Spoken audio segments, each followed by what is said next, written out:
Well, Pacelli and Boomer, they're grizzled and gray, talking about Star Wars from back in the day. Got a talk show called Geeky, and it's true, spinning old tales about the stuff that went through. From Atari to Trek, they know every line. Geeky, man, they're feeling just fine. Pacelli's got a lightsaber, swings it with pride. Boomer's got a game but plays it deep in the night. They're ranting about He-Man and old X-Men too. On Geeky, they're the nerdiest crew, talking Transformers, toys that twist and they turn, singing blues for the geek life, their hearts still burn. Oh, Geeky, they're living the dream, talking comics and movies, they're busting the seams. From Battlestar reruns to D&D lore, they're preaching the gospel of geek evermore. Pacelli and Boomer, they'll never grow old. Geeky geezers with hearts made of gold. They're sitting in the studio, mics turned up loud, reminiscing about Super Friends, feeling so proud. Pacelli loves Spider-Man, Boomer's for Hulk.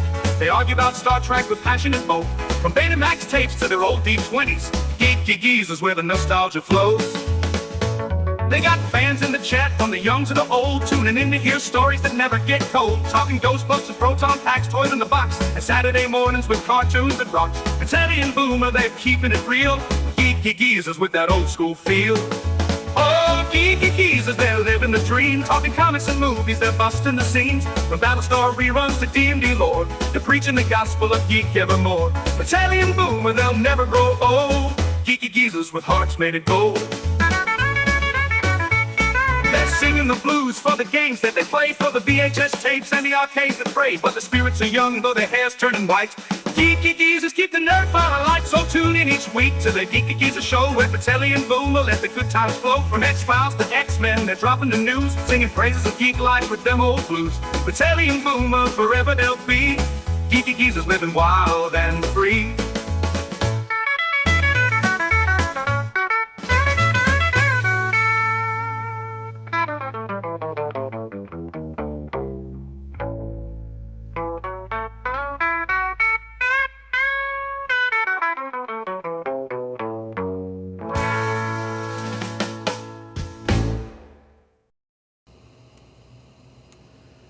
Good evening, everyone, and happy Easter. Happy Easter. Happy Easter. Do you know what I did to celebrate Easter today? What? I had, just before the stream, Netter gave me 3 Cadbury, those little mini eggs. I love those. With the hard shell on the outside. If they were filled with malt, they'd have been Robin's eggs. That's true. Yes. And I enjoyed that, and that's about it. That's about all I did for Easter today. I had the Reese's eggs. I had 2 of those earlier. I've had those in previous years, yeah. And I have a couple. Obviously. Go ahead. I have a couple of mini chocolate bunnies too. Go ahead. Oh no, I was just going to say that Reese's probably pretty safe, but one of the things I've been talking about on Liquid Lunches the past couple weeks is all the arsenic that has been in Hershey's and Jolly Ranchers and Kit Kats and so forth. We'll probably talk more about Hershey later in the stream, but the levels of arsenic in our candies is ridiculous. So that's scary. So just be careful, folks. Maybe start paying attention to things other than just what it says on the label. So welcome everybody to Geeky Geezers. I'm your host, Agent Boomer. This is my co-host, Pacelli. Mr. Downer, in other words. And the one and only Geezette, a Netter's Network. Welcome. Good evening and happy Easter. She's the bright spot of the channel. I was rewatching the 10 Commandments over the last couple of weeks. I did part 1 last Saturday, and then the part 2 last night, because it's a long movie. I thought you were going to say over the past couple of weeks. I did a commandment a week. I was about to say 10 minutes. Yeah. You don't do a command. You're supposed to do the commandments every day. But anyway. Right. I don't know, man. I better not kill anyone today. when Charlton Heston, he comes down that mountain and he sees them all in front of that golden calf, he is not happy. Well, understandably so. I mean, it's funny because I don't think people look at it quite, from the pure narrative standpoint, right? You look at it from the religious standpoint. He's the religious leader. He's the guy that went to talk to God. He speaks for God. So he's got this righteous indignation, right? Yes. But you also have to look at it from the point of view of this guy kind of raised up from slavery, lived as, a brother to the Pharaoh. Now, he just wants his people to be treated decently. Yes. Gets thrown out, leads his people, literally risks his life Yes. to get his people out of slavery. Yes. Promises them, trying to hold them together, and these people are like herding cats. And I think he finally got to the point where, oh my gosh, I just went and stood in God's presence, lost some years of my life because of the experience. I mean, that's one way to read that particular passage. Yes. He was aged by the Yes, process. he has white hair. In the movie, he gets white hair. Gray. At first it's gray, and then at the end it's white. Yes, I remember that.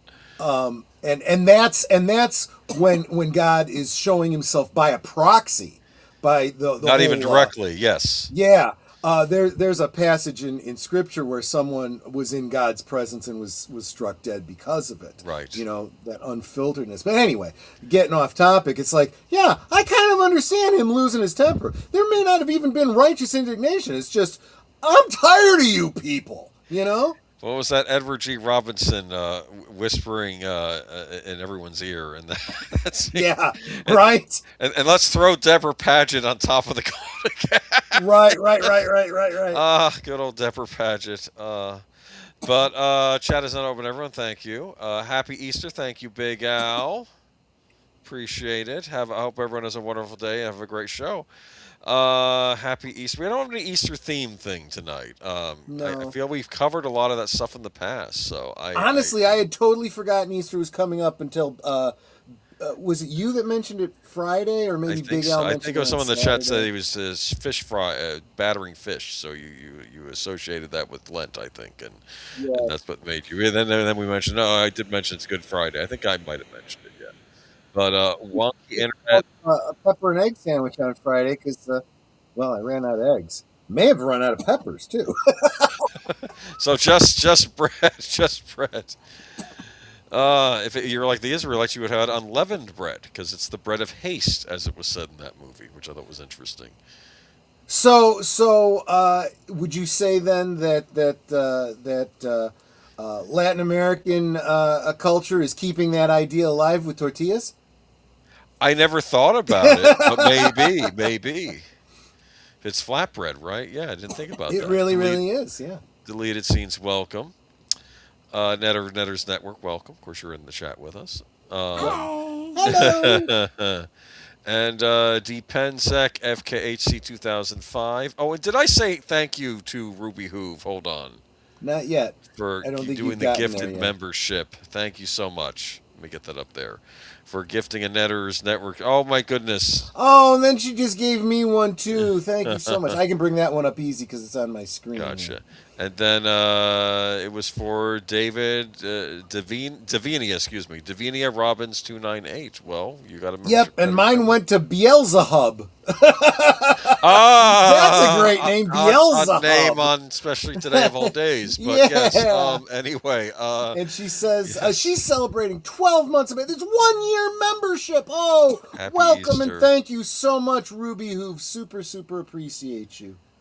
You are so wonderful. Now I've gotten you way out of order. I'm sorry about that. It's okay. I'm just trying to mention who I haven't mentioned yet. PJO. Oh, sorry. Did We got Connie? The same thing. I got. Okay, Connie I'm not going already. to touch it anymore. It's all you. It's all you. If I miss anybody, I apologize. Enigma Severus, welcome. Good to see everybody. Welcome. Let's see if I missed anybody. I do apologize.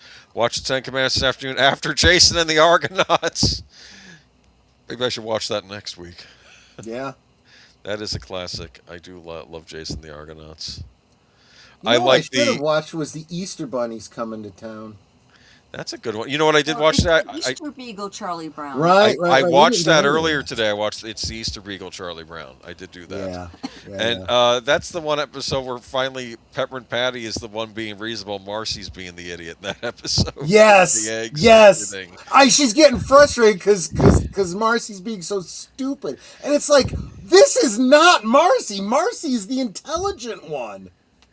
I don't know what was going on in Schultz's She brain. must have gotten a hold of some brownies or something that she shouldn't be having or something. I don't She know. took from the wrong plate of brownies. Yeah, Yes. exactly.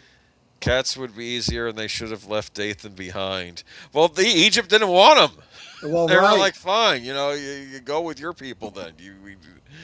Netter's the youngest member on the panel at 39. I agree. Yes. There you go.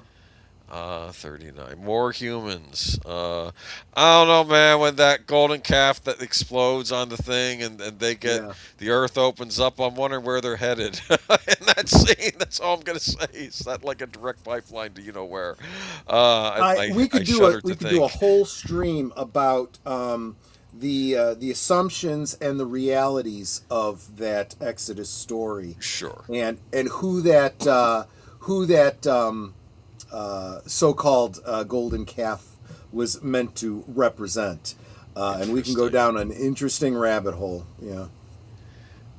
Celebrate 12 months of membership. Oh, you already said that, didn't we? Okay, but we're celebrating again. Okay. Absolutely. Watch Ben-Hur this afternoon. I did that last year. That was my Easter religious movie of the prior year. So. Yeah, I'm waiting for the sequel. Ben-Him. I'm sorry. Well, it's funny because I did Quo Vadis a few years ago, and Quo Vadis I love, but dude, you guys forgot to put an intermission in that thing. Oh yeah. Usually with these epics, there's an intermission, and I guess this is before they thought of we should really start putting an intermission in these things because this is before. This was before they invented having to go pee, so I understand. So, that. but the perfect point of Quo Vadis to do the intermission. I don't know why they didn't do it.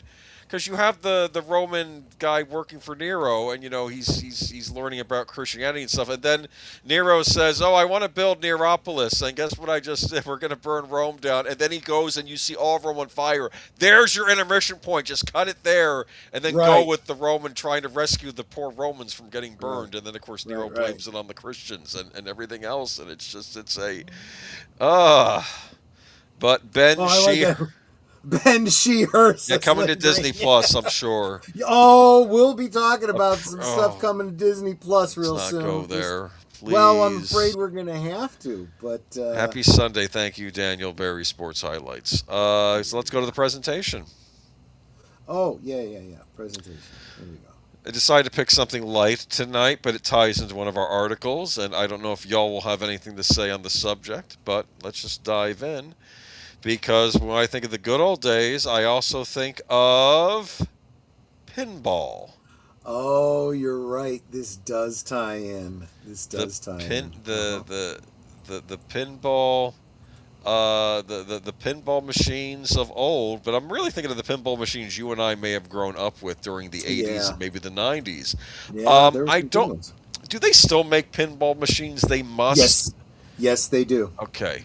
Because I know still companies that make them, service them, distribute them. Yeah, they do. I know. I was just thinking that too. Tim, he says, "Cue Tommy, pinball wizard." Yeah, exactly. It's funny because I actually got to experience pinball games because during the 6th generation of consoles, they got to the point where they could pretty well replicate in a video game form like the actual old school pinball tables and how they would look and sound and feel, like with reflective glass and the stuff on the inside. I mean, not quite 1-to-1, but pretty close. There was actually a really good one that came. It was standard on one version of Windows. I mean, it was as standard as like Minesweeper and Solitaire. It was there, and in later ones you'd have to pay for it, and it wasn't as good. I hate it when the original one was really, really good, and I think you use like each one of the shift buttons. I think was your flippers, and I see. You would use the space bar to shoot the ball, and how long you held it down was how hard you pulled it out. Because I don't know if you know this, but you didn't have to pull that thing all the way back. You could pull it just a little bit, and you could try to get it to just kind of arc in. There was all kinds of things that you could do. Still remember the Microsoft pinball game? Yeah, just yeah. See, you know exactly what I'm talking about. There was I don't remember which button you'd hit where you could tilt. Or like shake to try and keep it from doing something you didn't want it to do. But of course, if you did that too much, you'd literally tilt. That was a feature built into pinball games. Early pinball games didn't have that, so you could like move the machine around and shake it to try to prevent it from doing stuff. But then they started building in stabilizers or sensors in the machines that would recognize when you were tilting, and it would you'd get an alarm that said tilt, and it would just shut down, and you would lose that ball. This happened. I mean, I'm not really trying to talk about video game pinball games in this, but I remember I played Devil's Crush and Alien Crush on the TurboGrafx 16, and the B button would allow you to tilt the machine, the fake video game machine you were playing on, right? And if you kept hitting tilt or put tilt on turbo, then suddenly the machine would get mad and say tilt, tilt, tilt, and then suddenly your ball would go right down the drain. Yep. You lose a round because you're trying to tilt the machine. That's how it was with most of the pinball machines you'd find today have that feature in it. There was about 2 or 3. In the Commons at DePaul University when I went, there was like 2 or 3 pool tables, and they weren't the big, official ones. That were the smaller ones you usually have in your rec room. Yeah, that was good. There was a jukebox. There was I've mentioned this before. There was the Teenage Mutant Ninja Turtles game, the arcade Ninja game. Gaiden, and a couple of other video games. And there was at least 2 pinball machines. One of them was, I don't remember what it was called, but it was like it was a food-based thing, and you had this character that would say, "It's lunchtime. Go and get a hot dog." And I know what you're talking about. We're going to get to that one later, but I'm not going to okay. That was I think a Williams or Bally Midway game. I think I'll just say the title now. And the reason that sticks in my mind is because I literally would play it at lunchtime, and every time I play it, it'd be like, have a hot dog. I think I'm going to go get a hot dog. Yeah. I didn't bother with I played way too much pool there, but I would complain about the fact that they weren't full-size pool tables. And then my buddy would say, "Well, you realize just down the street is the pool hall where they filmed." Yeah, where they filmed The Color of Money. Oh wow! And I'd be like, "Yeah, we should go there sometime." We never did actually get around to going there, but anyway.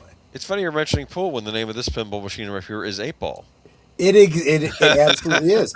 And I can't really see the details on this, but there was always cool stuff. You had bumpers on the sides and whatnot that represented some aspect of whatever it was meaning to portray. I don't know Pinbot, but I would imagine that you're figuratively fighting robots, and so when you'd hit these different bumpers, you'd be hitting these robots. I think a robot actually raises out of the inside of the machine, and it's Pinbot. That's pretty cool. That's pretty cool. I love a lot of different pinball machines. I think Williams made the best ones. They're always my favorite. But this was Pinbot. Luckily, we got, like I said, we got these console collections of pinball machines. On the PS3, you would get like a primer, then you could download the tables for a small fee. You'd download a set of tables or a few tables. And, some of them were even themed off of movies and such. I'll get to those in a minute. But, Troy, they had an app game pinball machine with a Godzilla theme. Well, that's interesting. Oh, interesting. That's cool. Gorgar. This was one that's always in there. I don't know what Gorgar is. I've heard about this one, yeah. Never actually saw it. This is another Bally Midway one. Here's another one. Taxi. So, of course, people would trying to get a taxi, Which is weird, because what am I seeing there? I'm seeing Marilyn Monroe, Dracula, Santa Claus. I don't know who that is waving down. Is that the mayor of New York? Ed Koch or something, maybe? Could be. I don't know that. Maybe yeah. that's supposed to be it. I don't know. Yeah, but that was they were funny. So they got inventive with pinball machines during the 1980s. This one I remember. You know this one, don't you? I don't think so, but I really dig it. This I found, it was when I was visiting Disney in the early 80s. They had it in one of the Disney pavilions, like in a little arcade they had at one of the hotels. And this was Haunted House. And what was interesting about Haunted House was it had multiple levels. Like it had raised levels, like this one that you're kind of seeing at the bottom there. It's a graveyard. And like things would pop up and things, and this was like early 80s, but this was very impressive. I like this one. I don't believe this was a Williams. I think this was a Gottleby pinball machine, but this was rather neat. Moving over here, though, that's Black Knight. Again, can only do so well with the pictures, though. It's so hard to replicate the experience without actually being there. But yeah. Like you said, there was some where there were like different levels, and you would try to you would learn to use the bumpers in such a way that you could try to get it to go the way you wanted it. And if you played the game a lot, you'd get to the point where you could just always make it go exactly where you wanted it to go. When the ball was at a certain point on it, if you flicked it at the right time, it would go at a certain angle, depending on the speeds and stuff like that. It could go into these spirals that would take it up to a level, or it would drop down into another level. Sometimes it would go into an area where you couldn't see the ball, so you didn't know when it was going to shoot out at you. Yep. Yeah. I mean, that's the thing. You think that there must be some skill to it, right? Because I think there is, but it's... But there's also a degree of luck to it. Yeah, how much is skill, how much is luck with these machines, yeah. As much as they had computerized stuff in them, with computerized voices later and on, stuff like that, it was still all mostly analog, because you're dealing with an actual ball and actual switches that flipped... servos that would, move the pieces and whatnot. So it was all very, very mechanical, which I just found to be as interesting as some kind of like an automaton or something like that, Well, yeah. I mean, think about it. When they first came out, I think they were purely mechanical, weren't they? And it's just... Oh, absolutely they were. And all the noises were literal bells. Ding, ding, ding. Yeah. In fact, I think you used to be able to win money from those machines. Oh, what's it say? Let's see. Worked at a convenience store, 8 years old. We couldn't find a babysitter's mom would give me a roll of quarters, and I would play pinball and joust for hours. Okay. Yeah. Well, you're absolutely right about that. And the problem with that was that the kids wanted to play them, but it was like it was seen as gambling if there was an element of being able to win money from them. And that just seems kind of backwards, because it didn't make the kids want to play it any less when there was no money to be won from them. It's like, okay, we'll just take your money, no problem. What's this? Want to test their skill. Yeah, exactly. Did a pinball machine attack people in Maximum Overdrive? Did that seriously happen? I wouldn't be surprised. I can't remember because that was one of the... We just watched Firestarter last night, which was one of the better... It may actually be one of the best. Yeah, George C. Scott as the heavy in that. Yeah. Oh, yeah, very sick guy. Yeah. And but Maximum Overdrive was one of the stupidest premises. I put that movie right up there with The Happening. That's how stupid it is. Yeah, I never watched The Happening because I just heard how bad it was. It makes, if there's a supernatural element, okay. If there's a sci-fi element, okay. They just don't explain it at all, and you're like, this makes no damn sense, Yeah. This one's called Class of 1812. This is a Gottleby. This is a ridiculous one where it's like all monsters. Like there, you can get a better clue. Like it's like, look at are they pouring punch into a coffin? Is that what I'm seeing here? Yes. And you got like a vampire and like all these creeps in this. I think that's supposed to be the Bride of Frankenstein. This is very clearly meant to. Well, yeah, but without Universal. Getting on trademark, yeah, exactly. Yeah. But I'll tell you something else I think they're trying to homage or rip off without getting in trouble, and that's Rocky Horror Picture Show. There was a pinball machine for that? I'm sure there was, but I'm saying this particular one looks like they were trying to... emulate that, yeah. Yeah, exactly. And look, you got this dude wearing a kilt with a skull and bones attached to it. Yep. It's just... That's either the Bride of Frankenstein in the middle there, or that's the Roderick Usher's sister. Or Medusa, I don't know. Moving on though. Do I have a picture of the actual machine? Okay. Of course, we Oh had wow. themed machines. Have you ever seen? Did you ever see this one? I did not see that. Oh well, I take that back. They may have had that at the Star Trek Experience in Las Vegas, but I wasn't paying attention to pinball machines. You were busy doing other stuff. I was doing other stuff. Yeah. I have played an emulated version of this, of course, in one of those pinball collections I got on the PlayStation 3, and this was you had to pay extra for this one, obviously. But you know, and what was neat about this is that you have, of course, you have I mean, look at that artwork. You just got the whole crew there. Yeah.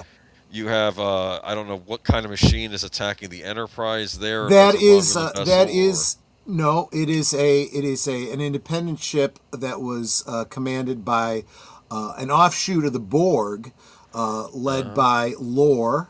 That's Data's, right. Yeah. The It's actually table- a ship that I have in Star Trek Online.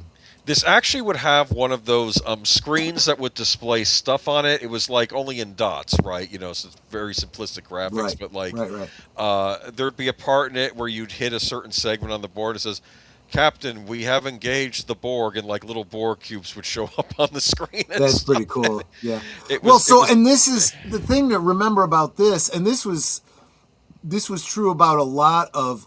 I think I did see this game. Now that I see it from top down, Yeah. I recognize this.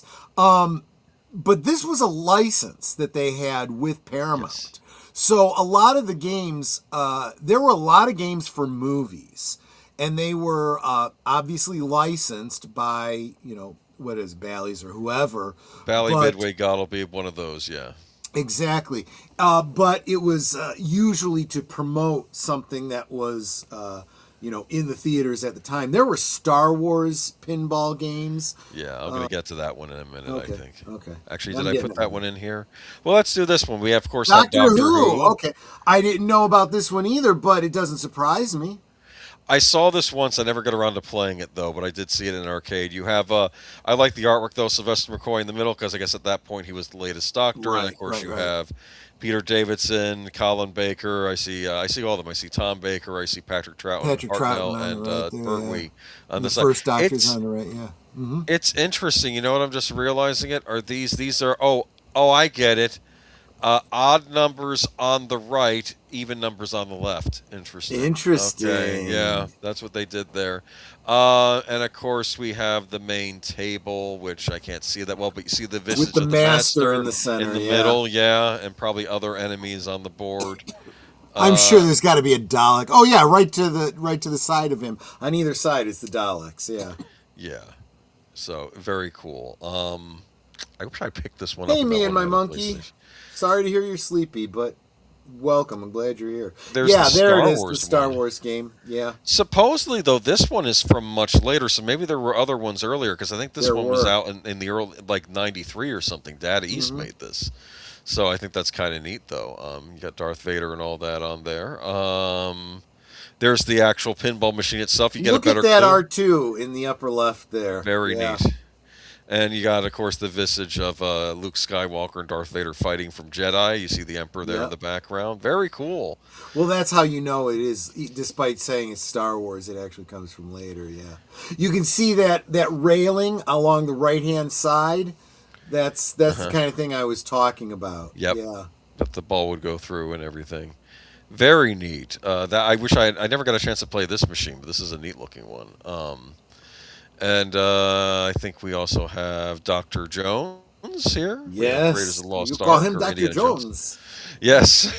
That should just be, you just have Short Round's head in the pinball machine with the baseball cap saying, "You call him Yes. Dr. Jones." That would be nice because he Yes. sure got the shaft in the later movies. Never got a return of him. Yeah, especially considering that actor had a resurgence. Disney royally I screwed it up. know, and he would have done it. He totally would have done it. Got some James Bond 007 with GoldenEye pinball machine here. Nice. Very nice. GoldenEye must have been the one that they really went after for licensing between the pinball, the video game, and all of that. Back in the early '90s, because Bond had been on hiatus for a while. Because Yeah. I argue that there were 2 Timothy Dalton movies we never got to see because they just didn't get made because they were plot lines for 2 more Dalton movies which never got made. One There was was going to yeah, go ahead. License Revoked was one of them, right? Well, they did. License Revoked ended up becoming License to Kill. That was the original title for License, Gotcha. which Gotcha. I admit is a smarter title than License to Kill because it's about his license getting revoked, obviously. But, Yeah. another one of them was supposed to be about him going to Japan and dealing with an assassin in Japan, which would have been interesting because it would have been the Japan of the '80s, which was, very, glitzy and a Yeah. lot of wealth getting spun around. That would have been an interesting setting for a Bond movie in the '80s, but we just didn't get it. But yeah, you can see there on the board, you got Famke Janssen there to the right as the henchwoman on the top. But did they have a Jurassic Park pinball machine or Jaws? They must have. Here's the They thing about did have a pinball. Jaws one. I do remember the Jaws one for sure. The funny thing about pinball machines, you think there's no way, then you type it in, then it pops up. Yeah. For instance, I said, well, I did this test with this next one. I'm like, did they make a Dirty Harry pinball machine? course they did. Boom, there it is. Is that Scorpio on the board there on the bottom there, just aiming at him? I hated Scorpio so much. You could buy the Jaws Pro Edition pinball machine by Stern. Stern for made it. Okay. $1,000. Well, no, that's $1,000 deposit. I don't know how much it actually goes. They're not cheap if you want to buy an old pinball machine. I often argued if I was a rich man, like Tevye used to say in Fiddler on the Roof, I wouldn't even bother with arcade machines. I would just get pinball machines because these things are incredible. And like I said, I did want to give credit to PlayStation 3 because back in the day, because they were bringing out these pinball collections. Unfortunately, another company took them over, releasing these classic pinball machines in video, like video game form, but they started censoring them. There's too much cleavage by the hillbilly lady on the screen. Are you kidding me? These are historical artifacts. Don't be censoring them. So I just didn't bother. And I'm not blaming the company that made it on the PS3 because I think they just lost the license to the table. So another company got them. But what can you do? And I don't know where we are with pinball emulation now on modern consoles, but we are going to have, there is going to be, and I threw this in here because I'm like, was there an Incredible Hulk machine? Yes, there was. That's very interesting. This was clearly from an era when the animated Saturday morning shows were on. Probably. So this is what they were probably. Looks older, like almost from the 70s, right? Yeah. Yeah, it looks a bit older. Well, probably early 80s. It looks neat, though. I mean, I would have tried it out. Because I was trying to see if they had a Spider-Man machine or a Superman machine. But the one you were referring to earlier... This is it. Funhouse. This That's is right. Funhouse. Funhouse, and I guess they still make pinball machines, but I remember when this came out, and I want to say this was when? Sometime in the 90s, maybe even later 90s. Now, it had to be early 90s because... it was early 90s, okay. I was 89, 90, 91. Okay. I was going to school, yeah. This was a phenomenal pinball machine. Whenever they would release those pinball collections I was telling you about, Funhouse had to be on every one of them because this is the one people were buying it for. You have this ventriloquist-like dummy. Yep. He's, of course, the host. He's in the board. You have a head of it in the board. Very creepy. Yeah, that picture Yes. in the middle is pretty much what it looks like in the actual pinball game, yes. See if I can get a picture of it. There it is. There it There's is, the pinball yes. machine. And he would say things, because like I said, I had these, because I got it on the Wii, I got it on the PlayStation 2, and I got it on PlayStation 3, these pinball collections, and they would always throw Funhouse in there, and he would say stuff like, have a hot dog, like he would say that. He would also say things like, he would get angry at you, actually, sometimes, like he would yell. I don't know what he was yelling about, it would freak me out. I think he didn't want to tilt this machine, because he would get mad. Yeah. But Netter, did you ever see this machine yourself? It doesn't look familiar.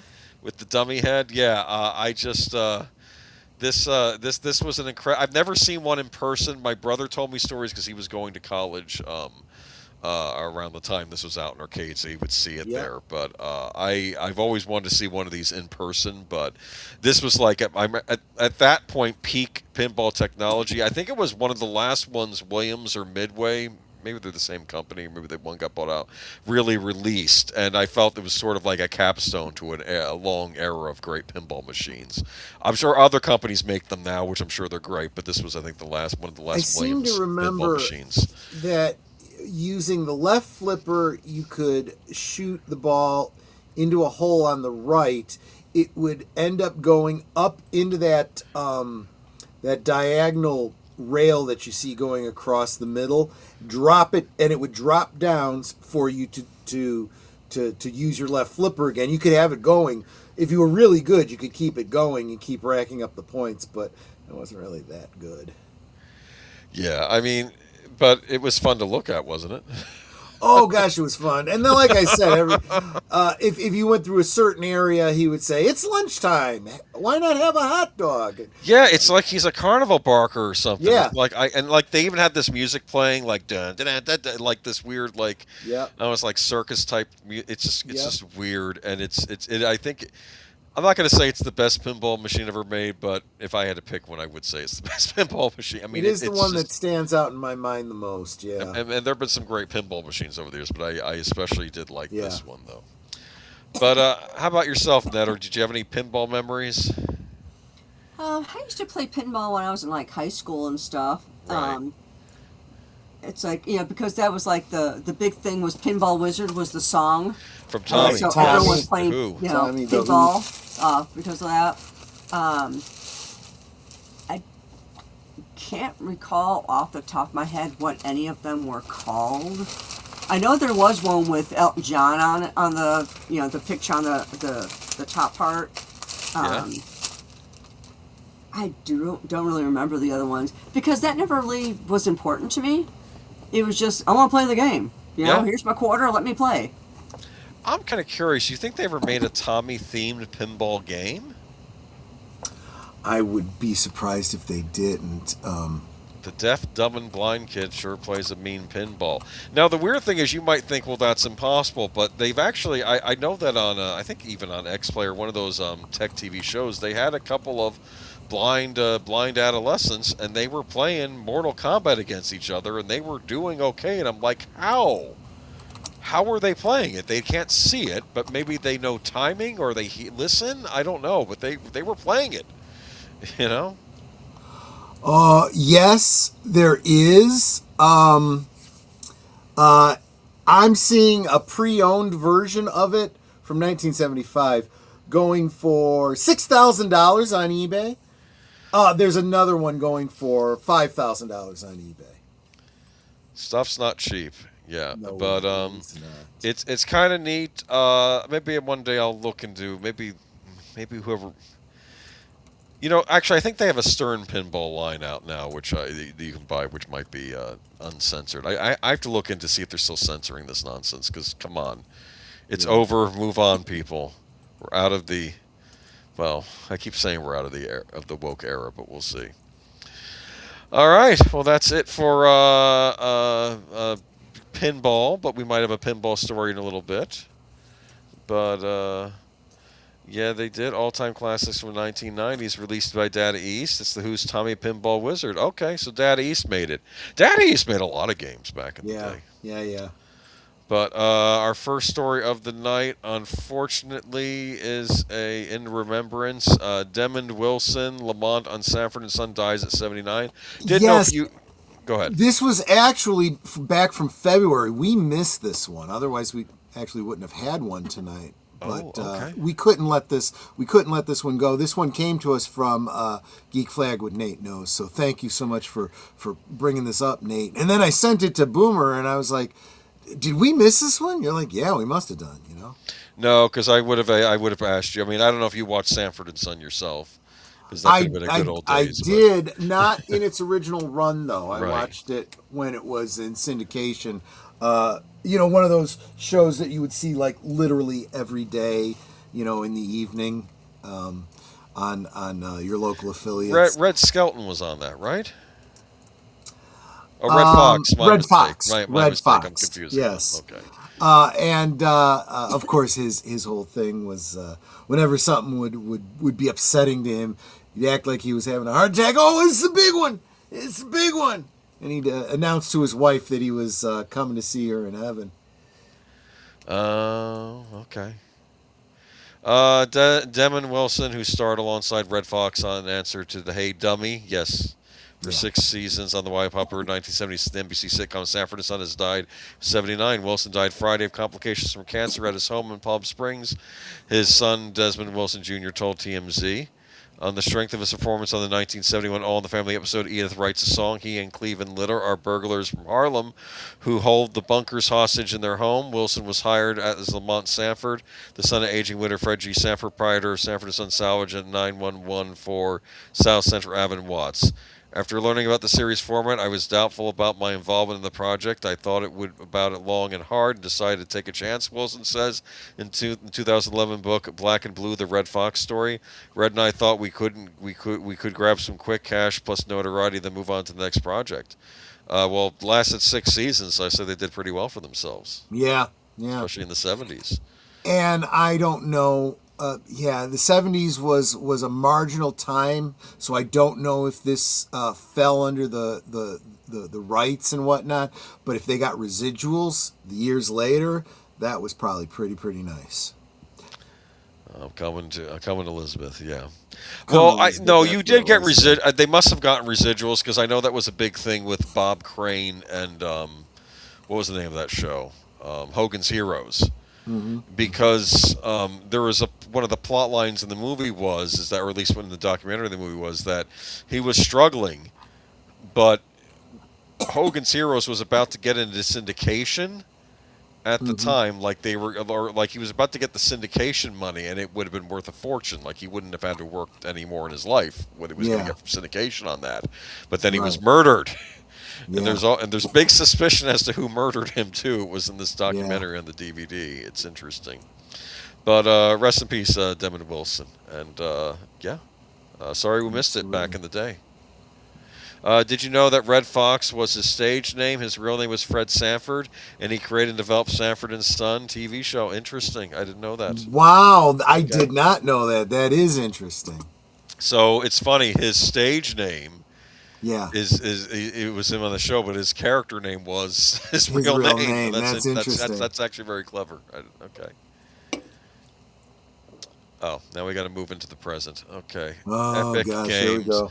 I don't want to spend too much time on this, but this was mentioned by WW Pro, as I recall. Right? You were saying that Fortnite apparently is not doing as well as everybody claims it is, because of course Fortnite is the big game that all the game companies were trying to copy, with projects such as what was the name of that game?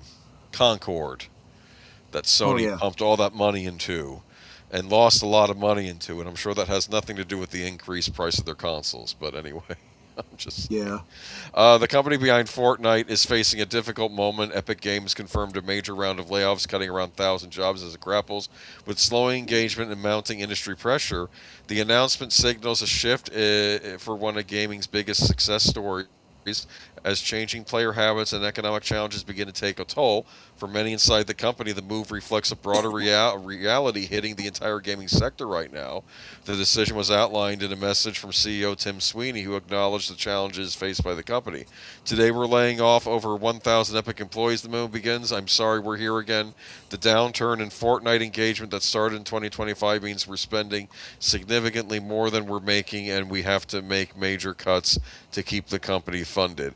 You know, back in the day, games would there'd be a shelf life for popular series, do you understand? And then they wouldn't be popular anymore. But I think because of games like Call of Duty and maybe games like World of Warcraft, which had years and years, people thought that when you have the big hit, you're going to be there forever. And I don't think that's the case with Fortnite anymore. I think they're now bleeding players now. True. It says, what role do industry conditions play? Epic made it clear that the issue isn't just internal. The gaming sector as a whole is dealing with some slower spending, tougher economics, and increased competition. Some of the challenges we're facing are industry-wide challenges: slower growth, weaker spending, and tougher cost economics. Current consoles selling less than last generations, and games competing for time against other increasingly engaging forms of entertainment. Like what? TikTok, as the Microsoft CEO would say? Yeah, and let's not forget that these game companies have been busy putting out a bunch of propagandistic crap. Oh, so. it was so bad in Fortnite. I forgot what it Yeah. was. I don't remember what. There was some forced video where they were playing a video. I don't know if it was pro BLM or if it was something else. It was along those lines in the Fortnite game. According to the FAQs, though, are the layoffs related to AI? No, the company said AI is not a factor. Well, at least they're being honest there, because I'm getting tired of people blaming everything on the AI. But something. Well, yeah, and here's the problem. When I look at, yes, I see a great deal of potential for AI. At the same time, it's not there yet, so it can't possibly be affecting. What do you call it? It can't possibly be affecting games yet. Ironically, I also feel like there's a lot of room to use AI in games that it's not being used yet. Well, maybe the next generation of games will start doing so a little bit more. But maybe for bug checking, I don't know. Heaven forbid they should actually do any quality control on games. I'm getting sick of that. Yeah, you fix it post-launch with a patch. No, what I would love to see is AI for the communication with the character. That would be great. Instead of these scripted little tree things. Like with your Fallout game where you got shot because it knew your name. I remember that. Yeah, you're mentioning that. And that would be one thing where it could actually know your name. But the other thing too is I find this has always been true in games when you interact with the NPCs. You have this very limited. It's almost like a twist-a-plot game. Like the books, the old twist-a-plots. If you want to say this, go here. If you want to say this, go there. And it's like, you're not showing the option for the most obvious thing that I would like to say right now. Yeah. Okay. So, moving on to... See what I got there? Fat stacks. Yeah. As Jesse on Breaking Bad would have said. Okay. So next gen Xbox and PS6 predicted to hit almost $1,000. I'm seeing Dr. Evil with the pinky near his mouth. The next generation of consoles could be far more expensive than their predecessors, with analysts suggesting prices may reach as high as $999 for certain models. The warning comes as rising production costs continue to put pressure on hardware pricing as a result of the AI boom and various other factors, including tariffs, which Nintendo has pushed back on. Speaking to Games Radar, Super Data co-founder and games industry analyst Juice Van Drunen predicted the PlayStation 6 and Xbox's Project Helix could launch around 50% higher than current consoles, even if the platform holders don't necessarily want to. They really don't want to raise prices on their hardware because that part is usually a heavily subsidized part of the equation, and the sale of games is the gravity point of their revenue. Yes! Wow, that's a big surprise. People buy consoles for games, and that's how the companies make their money. That's why the consoles are sometimes sold as a loss, because they make the money on the back end with the games that are printed on discs that don't cost anything to make.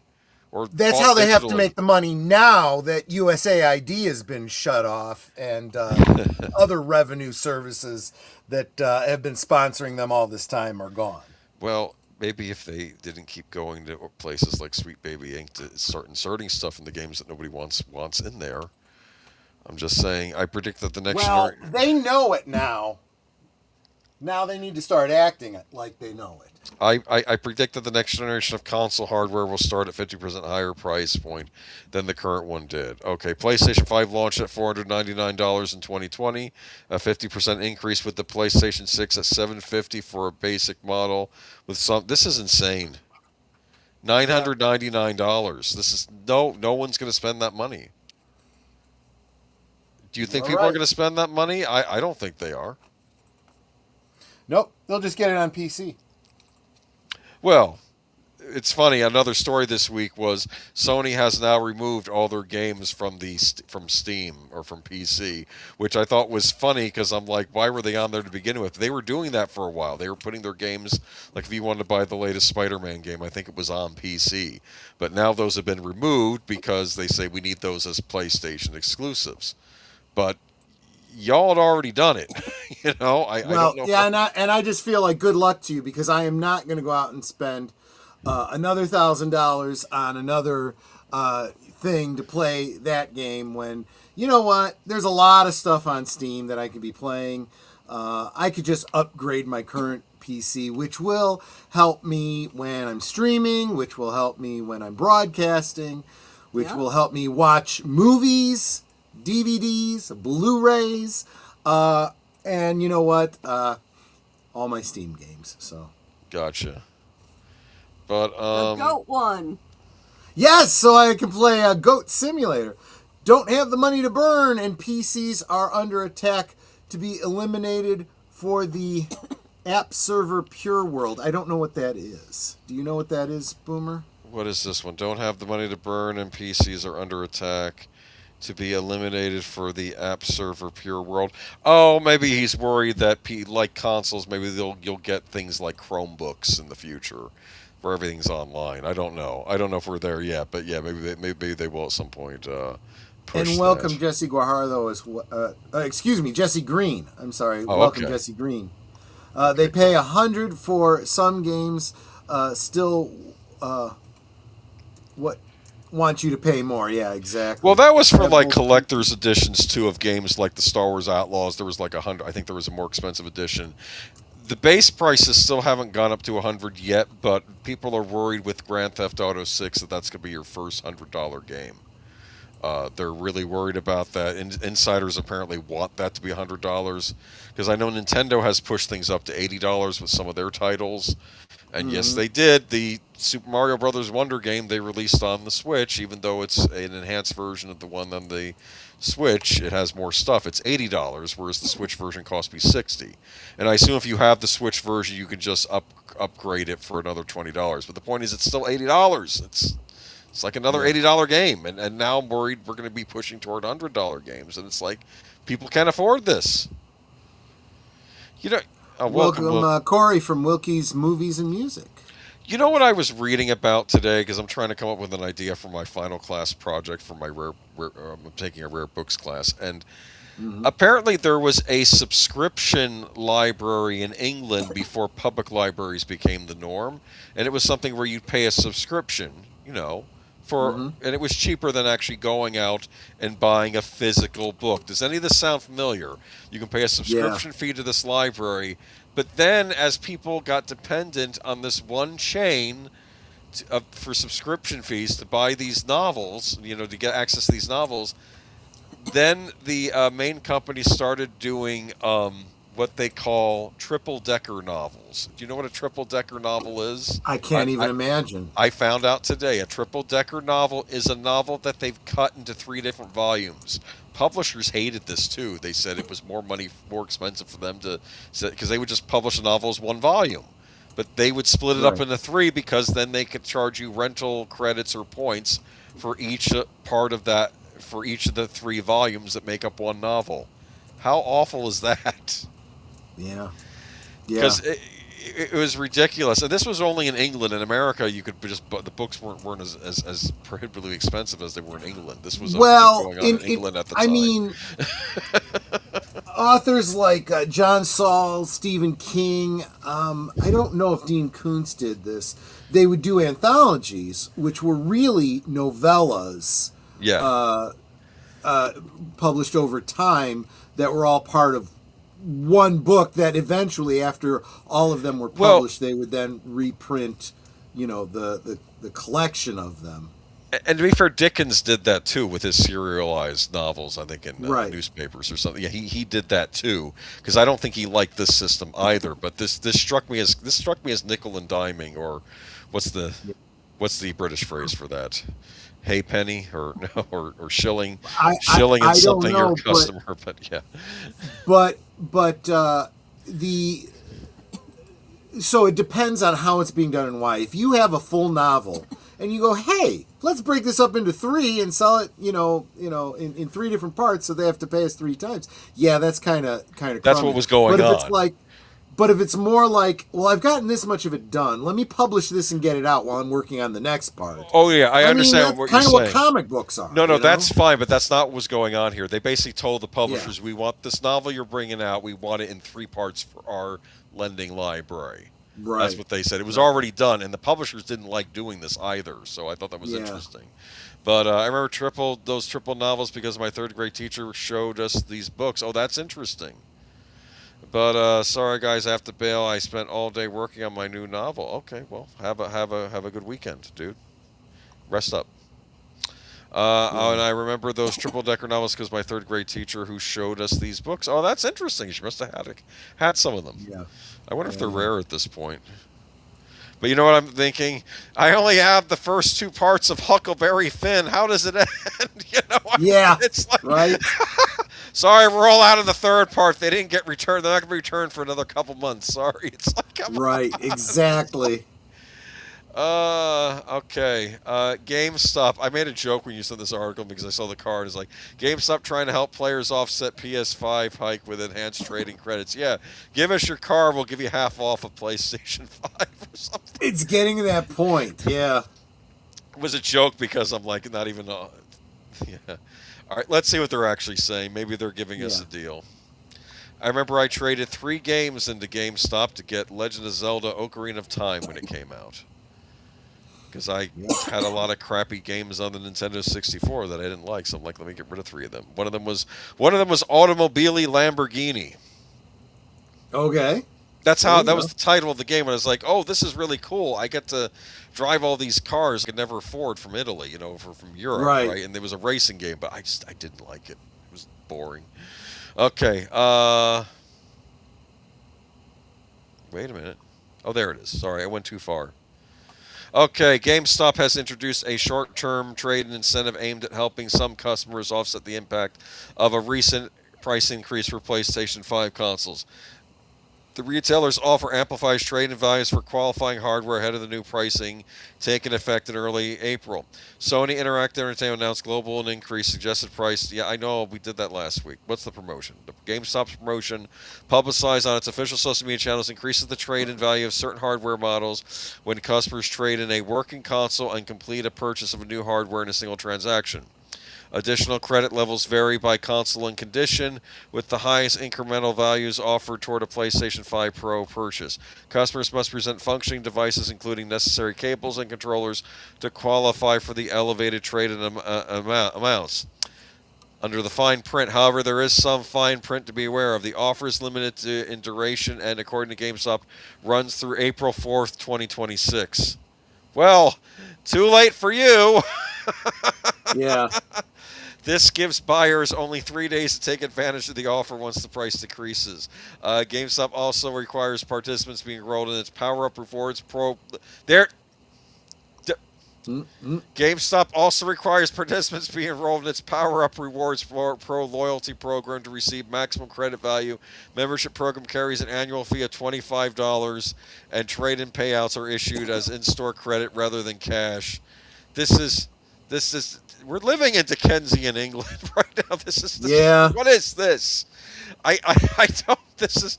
Nothing changes. Human beings are always the same. That's what drives me crazy. This is like, how can we rip people off? I hate GameStop. I don't like going in there. GameStop's approach follows similar initiatives the company implemented August 25 when Sony raised its PlayStation 5 prices by around $50 in the United States. Okay. But what are they offering you for trade-in? If I bring in a PlayStation 4, do I get an extra $20 off a PlayStation 5? They're not saying. No. And it looks like the offer's over anyway. And my suspicion is that you have your heart set on doing this, and then you go in after April 4th. They're saying, sorry, that deal's over, but we can still, knock off some money. So, and I think you're already there with your console you're going to sell. Are you going to go back home with it, or are you just going to take the loss and try and get your PlayStation 5? Yeah, probably. They were the Sherlock Holmes novels. Okay, yeah. Oh well, yeah, keep in mind they weren't originally they were originally released in Strand magazine, so that would be like if you had a series in, I don't know, heavy metal or I don't know what the others equivalents would be today. Okay, sorry. But What? Oh yeah. So it was like that. Yeah, like in the Strand magazine, you said. yeah, yeah, exactly. Sounds like GameStop is taking up membership models like Costco. Kinda, yeah. I've never been to Costco. Have you? I have, yeah. Are there? It's great if you have a really big family and you want to buy in bulk. It's kind of pointless if you're like, just a couple like Netter and I. So it's a big box store, right? Oh yeah, that I would be used a big box store. Yeah. I used to love going. I think we have Sam's Club. I've been to those, and there were places up. I used to love going it's to like those that, places yeah. because they had stuff you couldn't get anywhere else. Yeah. Like they had the stir fry meal you get in the frozen section that actually wasn't too bad. But like I don't know, but it's about buying in bulk. Like you buy all the cereal. It's great if you have like a big family or if you're on the farm or Right. something, right? But Well, and you mentioned the exclusives. Sometimes the exclusives they kind of get you with those. I can't remember now if it was Costco or Sam's Club, but back in the mid '90s when Hasbro was doing the Power of the Force figures, they would do collections of figures. You get like 4 figures, in a set.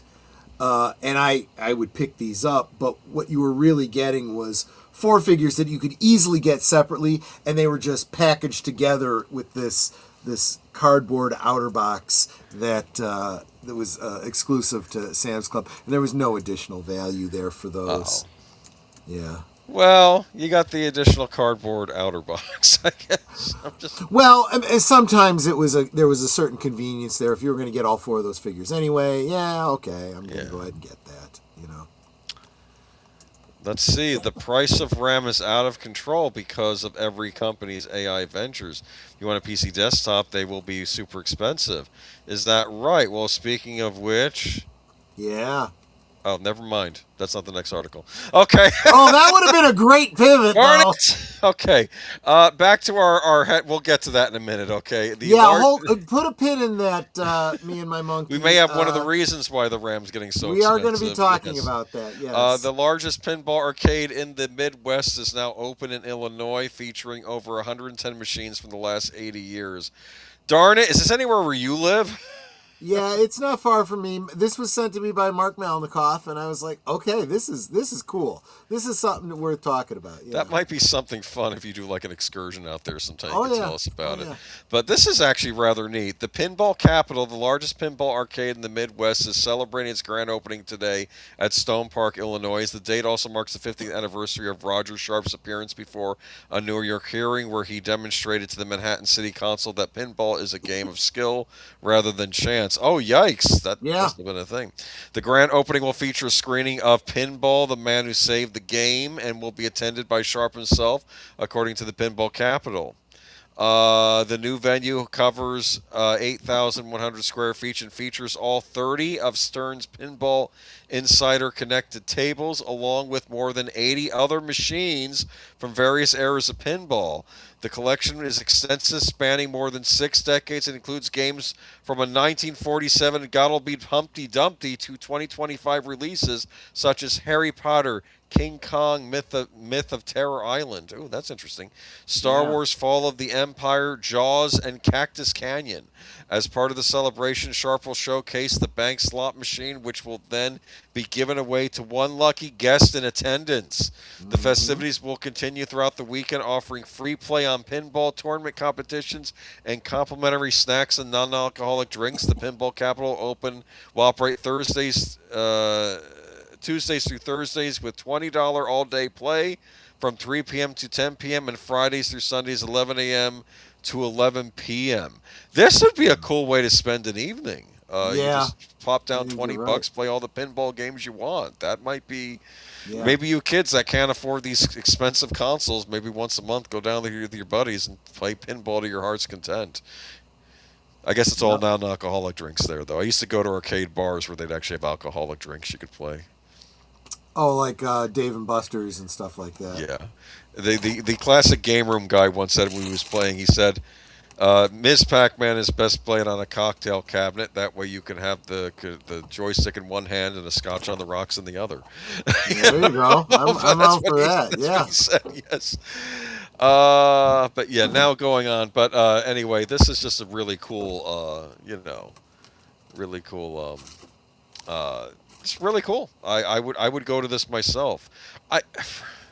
We need more of these. I'm sorry if I'm paying. Just bring the arcades back at this point. I know, right? Just because I'm just done. E-games will be for the uber rich. The rest of the world will get a renaissance of pinball and air hockey. You know what? Yeah, maybe.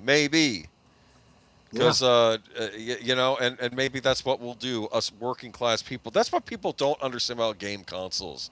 This was a working class hobby, and they're taking it away from us, and it makes me angry for the young people out there. I'm just not happy about this. But this might explain why some of these prices are going up, because apparently Chinese memory vendors are claiming to be doomed, tossing aside stockpile DDR modules as dropping prices cause panic. What on earth? Yeah. This is some shady business here. Let me read the article. Get rid of you. Okay. So let's see. In a new video shared by a Chinese media account, the current situation in the memory industry appears to be causing panic among some DDR sellers who are now begging for prices to rise again. So I guess they're hoarding it like gold and silver. We have reported on a DDR5 prices dropping aggressively across retail markets in recent times. And interestingly, the situation in China appears to be the most surprising of all. A Chinese media account on X has shared what appears to be a RAM vendor at a local market who is showing a stockpile of DDR modules. And interestingly, there is a computer panic within him. According to automated translation, the vendor says memory prices have seen a massive dive, and they are stuck with huge memory stockpiles with nowhere to offload them at inflated prices. That's a shame. Too bad. Now I'm starting to think I should have gotten that PS5 while I still could have, and I could have waited for the memory to go down. Well, here's what the vendor is actually saying in the video. Brothers, memory prices have taken a massive dive. We're stuck with it. Stuck with it. We're doomed. Yeah. We're screwed. Is there any chance the price will go back up?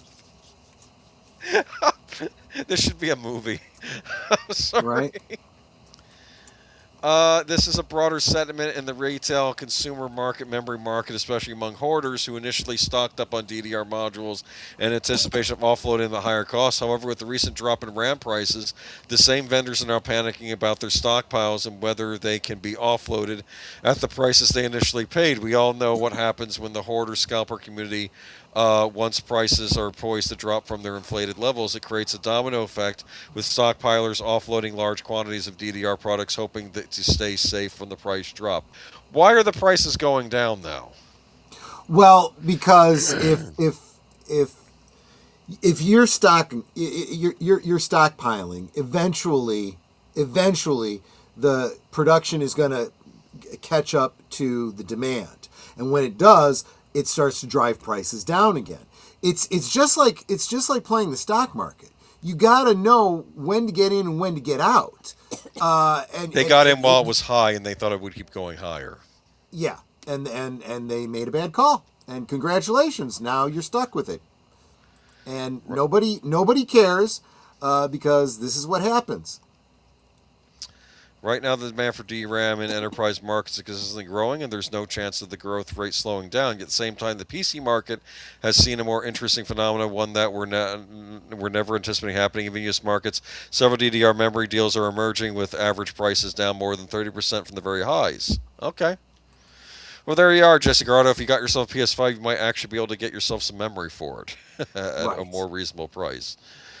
But and I did want to show a picture from Grums you had sent me from his Twitter account. I have that here. Yeah. This is from the actual Chinese video with all the stockpile. Look at that. Yeah, yeah. When you hear that something is scarce, always press X to doubt. Yeah. Let's see. OpenAI was planning on buying 40% of this year's RAM, but they had to make cutbacks because they aren't making money. So I'm hearing RAM is dropping now. Oh, for the love of Mike. Yep. I shouldn't cuss on stream, should I? Because I'm a little angry about that now. Well, I can still get the digital model. I'm not doing it. No, I have enough. I have enough. What I want for nothing, right? Okay, all right. well, you'll have nothing and you'll be happy. So you know. You know what? I'll take up fishing. Of course, then the government will tell me I can't do that. I was just probably. gonna say you need a license. Yes, and it's going up, man, threefold. And they're gonna tell you can't do that anymore, and you can't do anything on your own land, and you know. And I'll buy some old D&D modules to play some D&D, and then the Pinkertons will show up at my house to beat me up. Right, exactly. Just okay. AI fake shortages for speculation. AI fake shortages for speculators to exploit. Well, yeah, I think they're doomed. And frankly, you know, you reap what you know. What? Just you're gonna have to sell at a loss. Yeah. Jonathan Majors fell through window on Daily Wire action flick. Wow. Okay.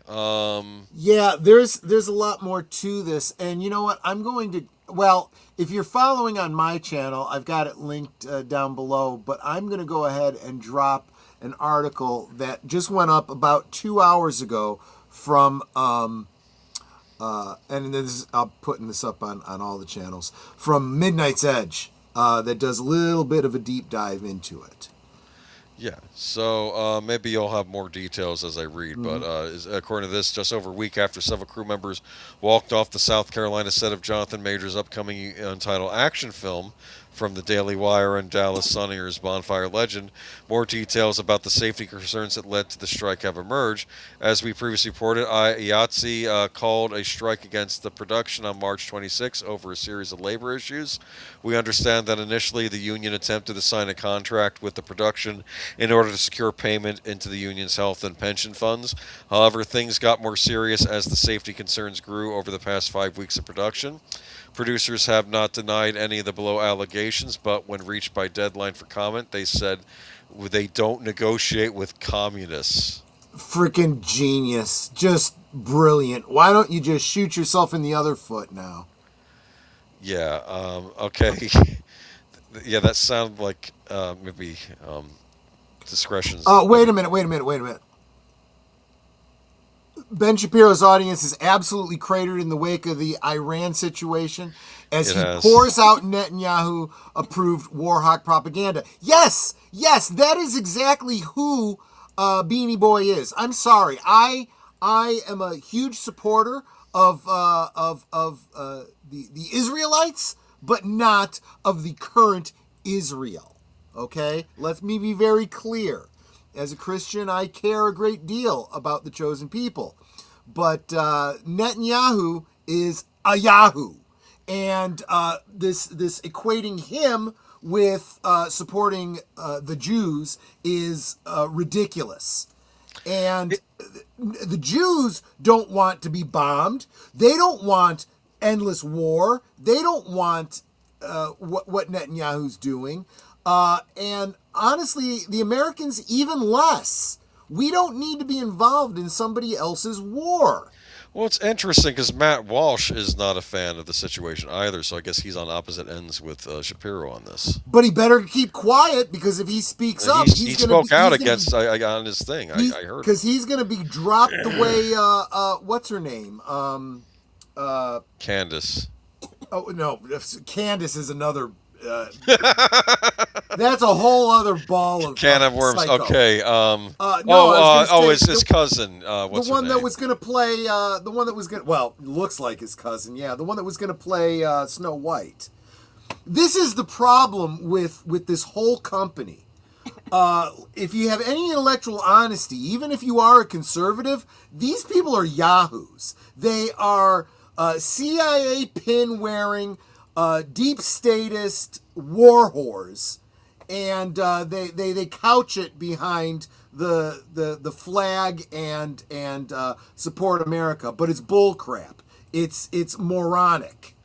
These are the same people that still believe that Iraq had weapons of mass destruction. You know? So I have a question, though, about this particular thing. Is this like a Rust-type situation where protocols weren't followed? Is that what I'm getting from this? I don't know for certain, but yes, I do believe these were legitimate safety concerns that the crew is saying someone is going to get seriously hurt, this needs to be fixed, and it's not being addressed. These are legitimate reasons why people would say, I don't want to be involved in this. I'm out of here. And they're couching it in political terms and saying, well, they're communists. People that just don't want to be injured on the job are not communists. These are just rational human beings, you know? Yeah. And it doesn't sound like, interestingly, you know, the initial thought when you see an article like this is, oh, what is Jonathan Majors doing now? No, he's just a man who wants to work. And nobody wanted to hire him until this company did. So he took the job. He and, I'm sorry, I'm forgetting the other actor's name, that fell out of this window and fell 6 feet onto broken glass, okay? Neither one of them are coming out and saying, oh, it's unsafe conditions, I don't want to work for them anymore. They both are on camera saying, yeah, I'll be okay. Did you get the shot? Well, if you got the shot, let's use it, you know? Nobody was having a problem with it that was directly involved in the situation because these actors just want to work. They just want to work. They want to get paid. And they're not saying anything in interviews that's particularly negative towards the production company. But now, you know, because they know that they're not looking so good, they're looking to blame them, saying, oh, they shouldn't be doing interviews at all. Okay, did you give them that direction? Just don't take any interviews on this? I'm sorry. This whole Jeremy Boring, Ben Shapiro, these are people that have great ideas but don't have the experience to pull them off in the business world. Let's see. Yes, this is another great point. Now, I don't know if this is specifically true in this circumstance, but in general, the crews do tend to be more conservative because they're working class people. Yeah, well, they're tradespeople. Yes. Yeah. So, yeah. Or see, there's different kinds of conservatives. There's true conservatives, the real salt of the earth, the real working class that are against high taxes, that don't want us getting involved in foreign wars, you know, that want as much freedom as possible in their lives. You know, yes, they support the police, but not, you know, ridiculous trampling all over people's rights. That's conservatism. Then you have the neocons that want us to be the world police, you know, USA, F yeah, you know, let's go bomb this country, let's go bomb that country. And you know how we win the wars? By completely wiping them off the map. That's what we want. Yeah, that's not conservatism. That's statism. That's war whores. That's the deep state. That's Susie Wormtongue, who's actually running everything that Trump is doing right now. I've seen that analogy being made, actually, but it doesn't look like... Majors, Daily Wire, Deadline. No one to root for here. No, that's actually a pretty good summation. Well, that's the thing. I feel like these days you're sort of stuck between a rock and a hard place. Honestly, I feel like the Daily Wire and Deadline are putting me in a position to have to defend Majors here. Majors, for once, didn't do anything wrong. You know? I've seen a clip of the ass that doesn't look serious on its face, but shouldn't have happened. Okay, well, at least no one was serious. Yeah, when you check out the Midnight's Edge video, because he gets real in depth into what happened, and it had to do with a replaced pane of glass that was supposed to be, you know, I don't remember what the kind of glass is that you're supposed to break when you jump through it. And it was for a future scene. And they installed it when they shouldn't have. I'm guessing they probably should have had plexiglass installed for safety reasons. You only replace that plexiglass when you're going to be doing something where you need someone to break through it. And then it's a well-choreographed shot. This was not that. This was accidentally falling through the glass when they shouldn't have, and not being prepared for the fall on the other side, which was I've heard it said it was about 6 feet. Okay. I don't know if that takes into account the height of the actors. It might have done, because look, I was just telling Boomer before the stream, I took a tumble yesterday down 2 steps. It was about 6 inches. But when you consider my weight and my height, that's still and you're not prepared for it. I fell wrong. I wasn't doing a fall that was planned and intentional, so I ended up getting hurt. And so yeah, you could say I fell, almost 6 feet because, height of my body. But anyway, the point is, and he fell through glass and cut up, not Majors, I'm sorry, the other actor whose name I can't remember, cut up his hands. No, I don't think it was candy glass. I think I see what you're saying. I want to say it was it tempered glass, or I don't remember what. I understand what you're saying. Now that's the artificial stuff they use, like when you have smash a beer bottle over someone's head on a set. Yeah. Whatever it was, it also wasn't installed properly. It wasn't. It was a partial install. It was like, you tack it up and you're going to go back right. and reinforce it later. They hadn't done that. I guess they figured, well, no one's supposed to be breaking through this, so it should be fine until we can get around to it. That is not how you maintain safety on a set like this. Yes. No, it isn't. Yeah, it was actual glass. But I don't think it was pane glass. I think it was tempered glass, which is supposed to shatter, which is sometimes what they use in certain scenes. I don't know. So, so when you see someone break through a window, it's not candy glass. Candy glass is what you use on a bottle that you break over someone's head. When you want a glass to shatter, that's tempered glass. That's the kind of glass you have in your windshield. It takes a lot to break it, but when it breaks, it's spectacular, but it breaks away from you, and you usually don't get seriously injured. You can get injured if it gets into your eye or something like that. So there are certain safety things they got to do when they're planning the stunt. Also, you may not know this, anybody out there in TV land, but your bathroom window is also tempered glass. Yeah. It has to be by law. Yeah. Interesting. Okay, well, that makes sense. So that's interesting. But and actually, more windows are tempered glass than you might realize. Do you think the Daily Wire is in some giving me financial trouble if it isn't already?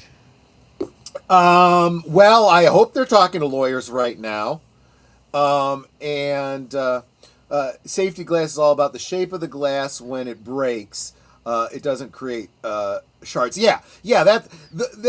I'm getting off topic here, but tempered glass is a type of glass that's between 2 sheets of film. I don't know if it's a plastic or what, and it takes a lot to break it. When you hit it, you see it shatter like a spider web, and if you break through it, all these little pieces go all over. They're little tiny pieces. And you can get nicked by it, like little paper cuts on your face or your hands or wherever it hits you. But by and large, it's not going to slice your jugular or anything like that. That's why they use it.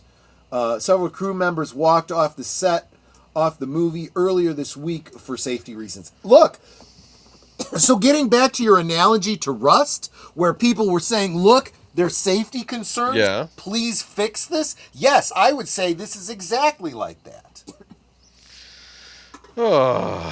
What's the movie? And considering, I think if you were to go back and watch Benny Boy's, well, I would have taken it.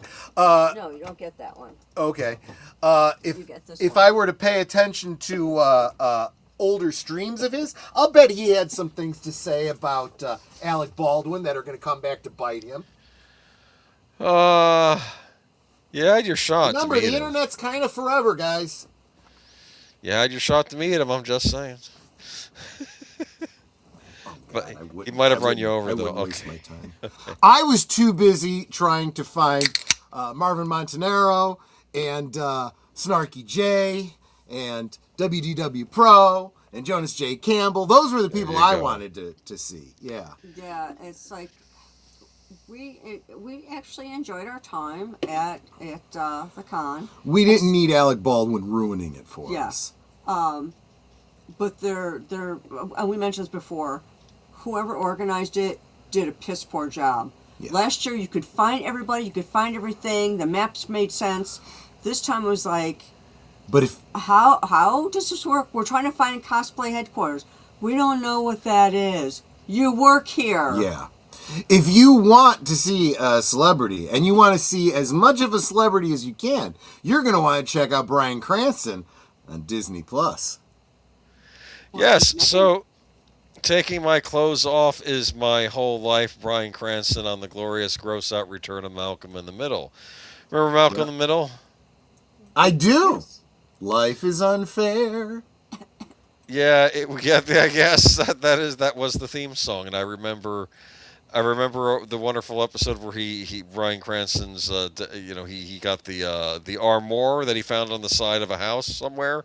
Why is someone throwing out a perfectly good armoire? I'm going to polish this up and give it to your mother.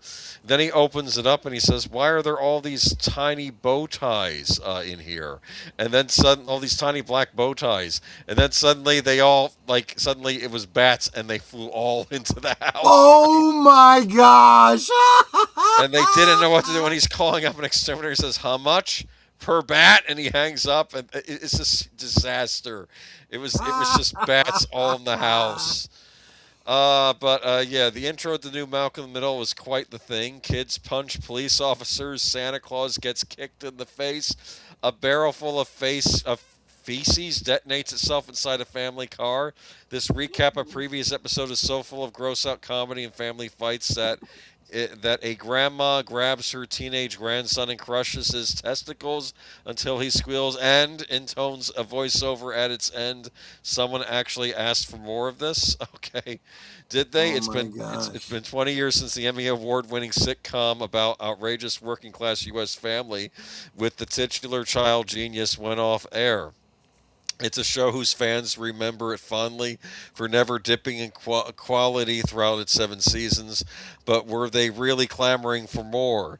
It was in all the magazines, says Frankie Moons, a.k.a. lead character Malcolm. In 2015, he casually tweeted that it would be so cool to catch up with the characters, and I couldn't believe the response. I was shocked, although really he shouldn't have been. After all, he spent decades getting first-hand experience of how much more loved the show is than he ever dreamed. One of the wildest was the first time I went overseas. I had no idea people knew the show there. I was in Geneva walking with my girlfriend and people were looking. By the end of it, we were literally being chased down the street. When I'm in Europe or I'm in Mexico or in Central America, people love the show so much. I'm not comparing myself to the Beatles at all, but it almost was that odd level of what is happening. Fans should be happy. The rebooted Malcolm in the Middle, subtitle Life's Still Unfair, after the theme tune lyrics, is every bit the laugh out loud pleasure that the original was. The 4 half-hour episodes, which reunite the original cast for parents, Lois and All's 40th wedding anniversary celebration, are full of killer gags, surreal humor, and OTT family showdowns ranging from siblings calling the tax office on each other to Malcolm attempting to win an argument about not being stuck up by keying his own car. It's comedy joy. I wonder what Malcolm does for a living now. It would have to be like science orientated, right? That would pay decently, but it's probably something like making chemical additives for, I don't know, for food or something. Oh, no, that's his father's job. Oh, it is? Okay. Okay, funny, yes. Oh, because of, Breaking Bad. Yeah. And it would never have been without one man. The series really came to follow me, a conversation Muniz had shortly after the tweet. I had dinner with Bryan. I remember him saying something like, "There's no role I'd want to revisit more than Hal," so he took the lead. It's thanks to Bryan that it really did happen. So good for Bryan Cranston. That's just to be clear, is Bryan Cranston, a.k.a. the star of Breaking Bad, widely regarded as one of the greatest TV shows of all time. He won an Emmy for Outstanding Lead Actor 4 times in 5 seasons, crediting one of the finest performances ever committed to the screen. It's not surprising that the role he's keenest to reprise is a goofball dad with a penchant for stumbling into ludicrous slapstick scenarios. I think it's because he's been murdering so many people on other shows. Laughs Jane. Kaczmarek, who plays Malcolm's mother Lois, he's like, wow, I can go back and be Hal again. The opportunity to have fun certainly isn't one of Cranston's wastes. It certainly isn't one of Cranston wastes in the episodes. He performs a full-on choreographed dance routine in a supermarket aisle. He attempts to microdose, accidentally takes enough hallucinogens for 15 elephants, and ends up imagining himself on the Nine Inch Nails Trent Reznor, complete with thigh-high leather boots. He is repeatedly naked, including a callback to Hal's habit of stripping down so Lois can shave off his excess body hair while his kids watch it on in horror. Yes. Oh.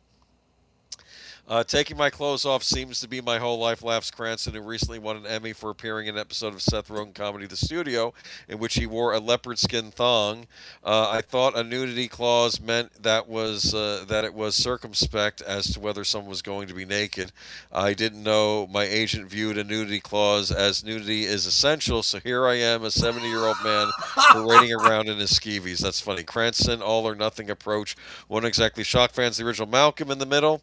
As far as he was concerned, the more extreme his commitment, the funnier the joke. I can't even recall all the things that I've done, but all in the name of comedy, you gotta go for it, he says. I was covered in blue paint. I was tied in front of a city bus. I had 60,000 honeybees all over me. I got stung in my crotch. In one episode, I had to drink a concoction of raw meat and eggs. So there you go. So that's the new Malcolm Middle. This actually sounds like I feel like I'm living in Bizarro World. It sounds like a Disney Plus show I'd want to watch. Yeah, yes. Is it on Hulu? I have access to that. Maybe I'll check it out on that. But yeah, we're living in Bizarro World this week too. Anything left to say on this though? No, not at all. Because what was my big complaint about Netflix buying Warner Brothers? Netflix doesn't believe in physical media. Yet here is another hot Netflix property that is now getting physical media, and that's K-pop Demon Hunters coming to DVD, Blu-ray, and 4K. I wonder how much of that has to do with the production company saying this needs to happen. Well, here's what I want to say, and maybe I'm cutting Netflix too much slack here, but here's all you have to do, Netflix. I understand that you yourself are not interested in releasing physical media, but there are probably plenty of companies out there that would love to release it for you. Okay, so just give them the opportunity. You'll make money off of it. You'll make a profit, and everyone's happy. Okay. And you know who it is releasing? It's Criterion is releasing this, the Criterion Collection. So another You've boutique talked label. about them many times, yeah. Yeah, another boutique label like Arrow, and it's getting a release by them. Because Arrow, of course, is doing the Stranger Things set. But K-pop Demon Hunters has huge success on Netflix, and it's a film really loved well. But it is getting a Criterion set. So there you go. So. And it's coming out on regular DVD, Blu-ray, or 4K, so you can pick your preferred format. So you have all three of them. Okay, well, that's it. Okay, I just thought I'd bring an update. I thought that was interesting. Amazon's live-action Masters of the Universe trailer reveals Jared Leto as Skeletor. Yeah. I don't know if you got a chance to watch this trailer or not, but they're doing a Masters of the Universe live-action movie. Yes, I did. I've seen parts of it. Some of it looks really, really good. I've got some issues, but this is another one of those ones that could be really, really good, or it could be really, really bad. I doubt it's going to be anywhere in the middle. I noticed Midnight's Edge is mixed because they're pointing out the things they loved and the things that they have reservations about.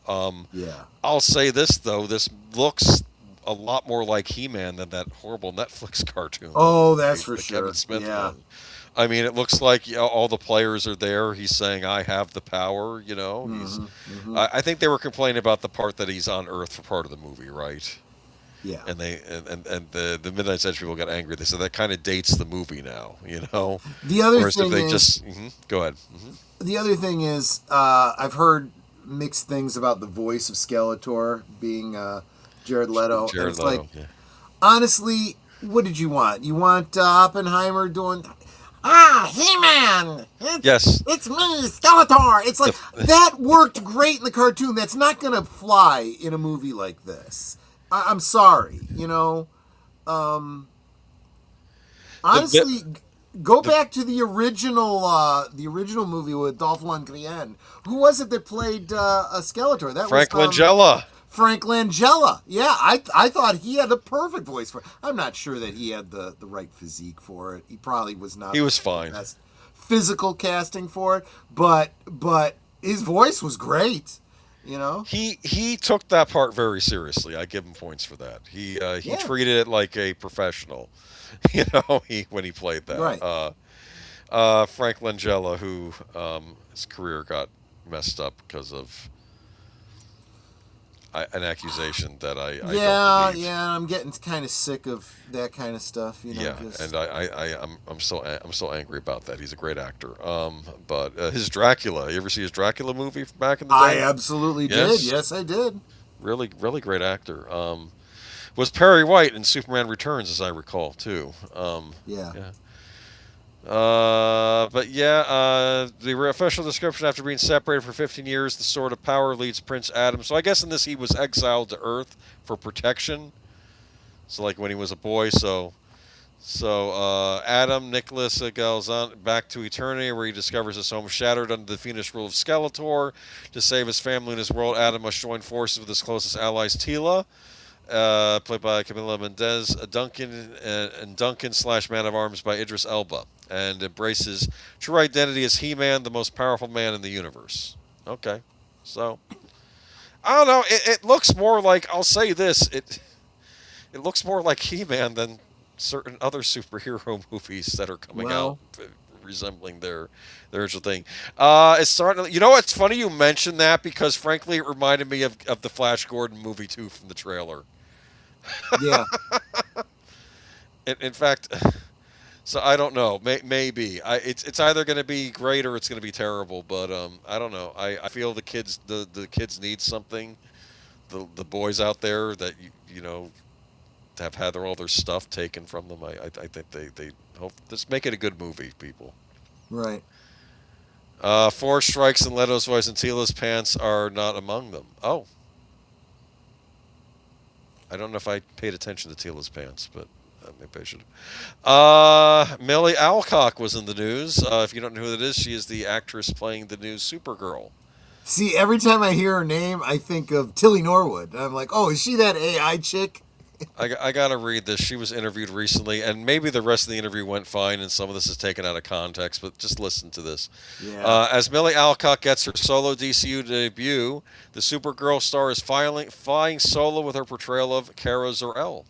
The actress recently explained why she didn't seek advice from peers who previously portrayed the Girl of Steel, including Supergirl from 2015 to 2021 star Melissa Benoist and the Flash actress Sasha Calle. Oh, I see, the television actress. Okay, for Supergirl. So Millie Alcock goes on to say, they're just people living their lives, explained Alcock to Vanity Fair. It's not like we have this blood bond. Following her starring role of... yeah, okay, go ahead. Let me interject something there, because I could almost see her point here. We've been saying for the longest time, why do we even care what these celebrities say? They obviously don't know the source material. They don't care about the source material. You know, this isn't like you're going to someone like Dean Cain, right, to ask for his advice on playing Superman. Because he would talk about Christopher Reeve, and, you know, maybe he spoke to him or he spoke to another actor. And you know, actually, people that actually cared about their characters and took the time to understand what it was all about, you know? Yeah. But so is there really any value for her to go and talk to, and that's the other thing, too. This article talks about Supergirl, right? And it shows the pictures of the one from the WB show. Or yes, CW show, yes. And it shows the girl from that Flash movie. And I'm like, but that's not even the same character. It's Supergirl in name only. It's a different character in a different universe. She would have no insight for you for playing the character you're playing. You know? What I might have said was this is a new take on the character, and I didn't want anything in interfering with my not interfering, informing my performance because this is a new take on the character. I think I would have said that. I think an even better thing to say, if you're concerned with not upsetting your audience, but B, maybe not upsetting people you might want to work with in the future, saying, I'm not asking anyone off the set because I have to do what my director tells me, what the writer tells me. You know, I'm acting in this project and I need to do what they say. And if they suggest that I read some comics, or if they suggest that I talk to a previous actor, I will absolutely do that. Otherwise, I'm not freelancing here because these are not my decisions to make. If you say that, you're going to have a lot of directors going, I think I'd like to work with her. Also, there's more comments though. Meanwhile, joining the Game of Thrones franchise as Princess Rhaenyra Targaryen in House of Dragon, that's the prequel show which I haven't seen, has prepared her for taking on the DCU fandom. It definitely made me aware that simply existing as a woman in that space is something That's where you lose your entire audience. Let me read the statement. Yeah. It definitely made me aware that simply existing as a woman in that space is something that people comment on, said Alcock. We have become very comfortable having this weird ownership of women's bodies. I can't really stop them. I can only be myself. What does that mean? Were fans saying you belong to me? I don't know what was going on here with that. Maybe people in the chat have insight. How about yourself? What's your insight on that? That's an odd thing to say in an interview. This takes it from what could be a reasonable point on her side to let's push the victim mentality again. I am a woman. Women are mistreated in Hollywood, and men don't like women being strong superhero characters. Blah blah blah blah blah blah. And no. What your real problem is that fans of an established IP have strong opinions, and if you're not with them, you're against them. And you seem to want to choose the side that's against them. I have a question, and I'm being serious here. Mm-hmm. Does she benefit from the movie doing well or not doing well? That's my main question here. Does it make a difference to her? These days, I don't even know. But I mean, look at Warner Brothers offer her a flat fee and that's it, and then you don't make any residuals? Because this is not selling me on the movie. I can sum it up for you. Let's be rational here. Look at that actress on the right. Okay, what's her name? Do you even remember her name? No. What the hell has she done since The Flash? Okay, but to be fair, I didn't hear her mouthing off in the media. Okay. No. I'm Yes. I'm answering the question you asked. Does someone benefit from a movie not doing well? The Flash didn't do well. People didn't like it. Oh, I see what you mean. Yeah. Well, that's my point, though. I don't understand. I'm not getting any enthusiasm from her on this project. I'm not getting. I mean, you are part of this production. You should be selling me an audience member wanting to go see this movie. You're supposed to be saying how cool it's going to be, and it's going to be an adventure in far space, and the dog gets shot, so he's out of commission for most of the movie, according to the trailer. But I didn't even bother doing a story on the trailer because it didn't look that good. But oh, and by the way, the Lobo thing, Geek Flag with Nate Knows was right, because it is just makeup. I guess the character puts on his face. He doesn't have white skin in this version. He just kind of paints his face white, like Heath Ledger's Joker or something. Are you kidding me? And that's what it looked like from the trailer to me. It looked like he was like a war paint thing he put on. That he just looks like a humanoid alien like the rest. That is stupid.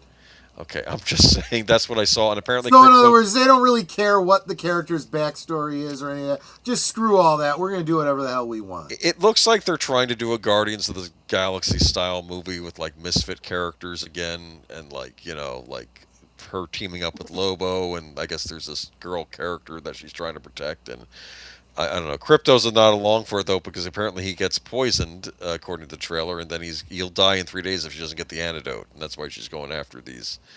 I guess that's her motivation to go do something to save the dog. But yeah, I don't know. Okay. Well, Lynn Green, I guess I know what your opinion is on this. Okay.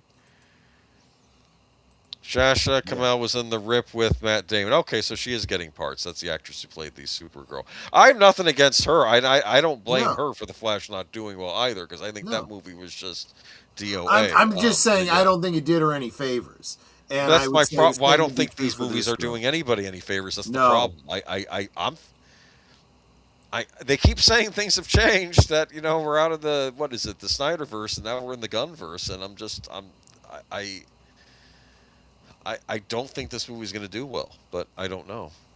Yeah. Is anybody hyped for this? I'm not. I'm more hyped for He-Man than I am for this, and I'm not a He-Man fan. But anyway, moving on to J.J. Abrams' Bad Robot downsizing, closing L.A. office, but to set base in New York. This sort of came as a surprise. Is the wind finally changing for J.J. Abrams? Oh wait, Not. I think there's a market correction going on here.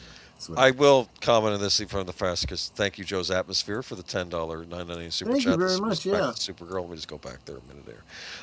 Was cautiously optimistic until the interview and the new trailer. They've had 8 test screenings. They're on their 3rd composer, and they know it's a turd. It's Guardians of the Galaxy 5, Save Crypto again. I've heard that this is that they've shot that they keep trying different endings, and the test audiences keep rejecting them. Why don't they have the ending already written before the... Anyway. Back to Bad Robot here, though. Let me see. So, they're not doing so well. J.J. Abrams is reducing the footprint of his production company, Bad Robot. Word of the restructuring quickly spread around Hollywood on Thursday, despite the day being a major Jewish holiday Passover. The company is closing its LA office. They expect to open operations in New York, working with a smaller in-house team and outside producers. It's unclear yet which of Bad Robot's current executives will be leaving, but discussions are underway. As Bad Robot slims down, the company will remain under its first look film and TV deal at Warner Brothers, which goes through the end of the year. By then, the company will have been at Warner Brothers Television for 20 years. The downsizing reflects the change in financials of Bad Robot's Warner Brothers deal, which went from a rich overall agreement to a more modest first look pact at the last renewal announced in December 2024. I would argue this is because their projects aren't performing. Bad Robot has Error Presumed Innocent, Apple TV's breakout hit, returning 2nd season, and animated series Batman Cape Crusader for Prime Video. Thank you, Bad Robot. I forgot you were involved with that. Yeah. I've so wanted to talk to you about Batman Cape Crusader, but you refuse to watch it because you know.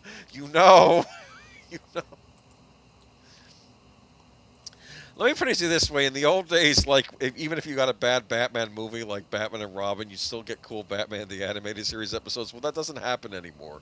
I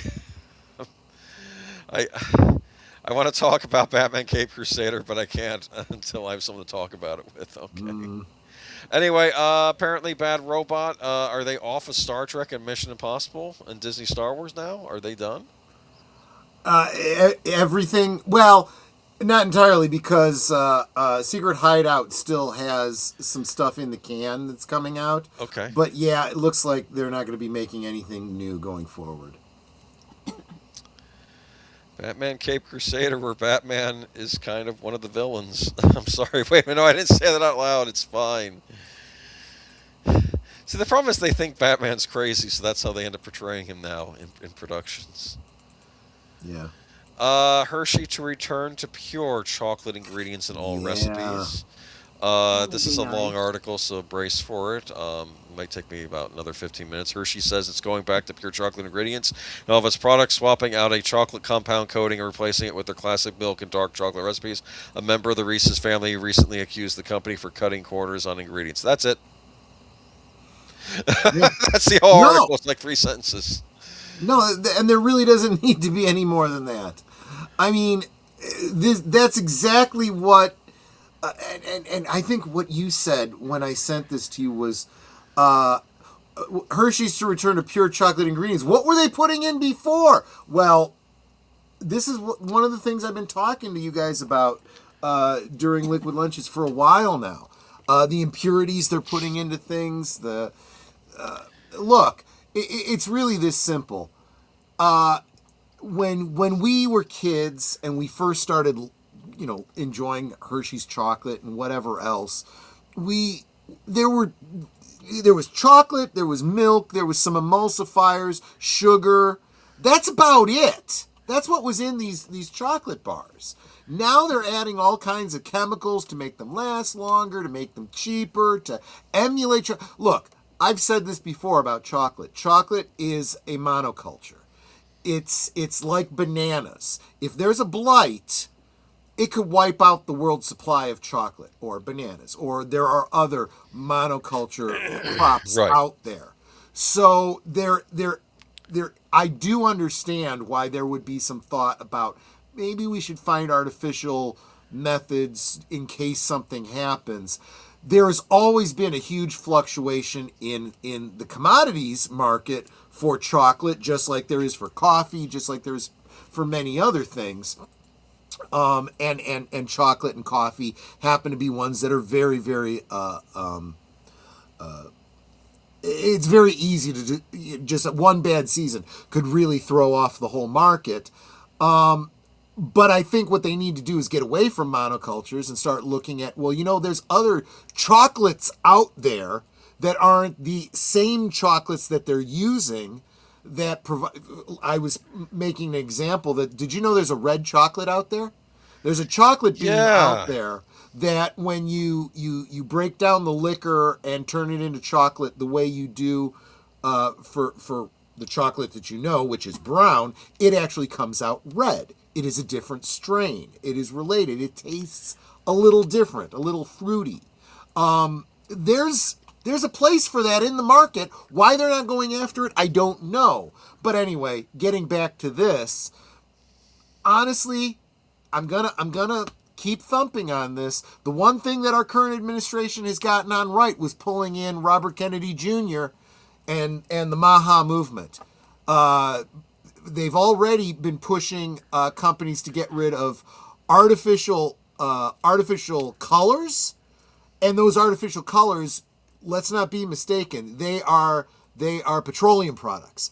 They're putting stuff that comes from crude oil into your food to color it. Things that are not food, they're trying to put into your food. Why? Because they want it to have this color. Well, I'm sorry. If you can't put that color in with a natural color, then don't put it in. I honestly do not need my Cheetos to be orange. I don't. I need them to taste like cheese. Cheese and that wheat puff or corn puff that you make them out of. If you just do that, that'd be great. If you can get away from the seed oils that don't naturally occur in nature. When I say naturally occurring in nature, peanut oil. If you grind up peanuts, it naturally separates out the oil. That's a natural oil. Whereas sunflower seed, corn seed oil, corn oil, canola oil, those are all done from, I can't remember if it's hot press or cold press, a process that they go through to extract oils.